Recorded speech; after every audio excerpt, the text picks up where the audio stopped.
கோவையில் 200 ரூபாய் கள்ளநோட்டு அச்சிட்டு புழக்கத்தில் விட முயன்ற 3 பேரை போலீசார் கையும் களவுமாக கைது செய்துள்ளனர். கள்ளநோட்டு கும்பல் குண்டோடு சிக்கியது எப்படி?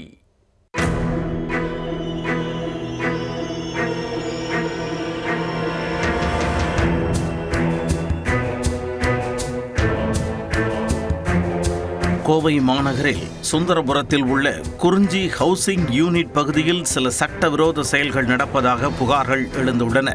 இது தொடர்பான தகவலின் பேரில் சுந்தராபுரம் போலீசார் கண்காணிப்பு பணியை தீவிரப்படுத்தினர்.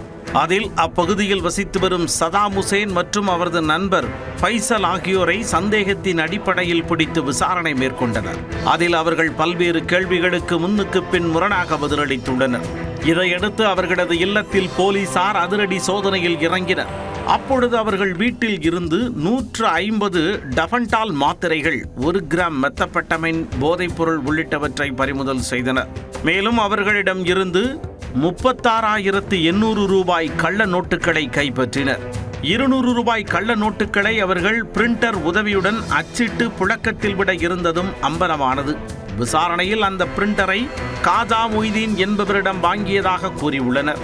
தொடர்ந்து அவரையும் போலீசார் அதிரடியாக கைது செய்தனர். 3 பேர் மீதும் போதைப்பொருள் தடுப்புச் சட்டம் உட்பட 8 பிரிவுகளின் கீழ் வழக்கு பதிவு செய்தனர். கள்ள நோட்டு அச்சடிப்பில் ஈடுபட்டது இவர்கள் மட்டும்தானா அல்லது இவர்களுக்கு பின் வேறு யாரும் உள்ளனரா என்ற கோணத்தில் விசாரணை நடந்து வருகிறது. கைதான 3 பேரில் காஜா மொய்தீன் ஏற்கனவே கோவை குண்டுவெடிப்பு வழக்கில் 64வது குற்றவாளியாக சிறை தண்டனை அனுபவித்து வெளியே வந்தவர் என்பது குறிப்பிடத்தக்கது. 200 ரூபாய் கள்ளநோட்டு அச்சிட்டு புழக்கத்தில் விட முயன்ற 3 பேரை போலீசார் கையும் களவுமாக கைது செய்த சம்பவம் கோவையில் பரபரப்பை ஏற்படுத்தியது.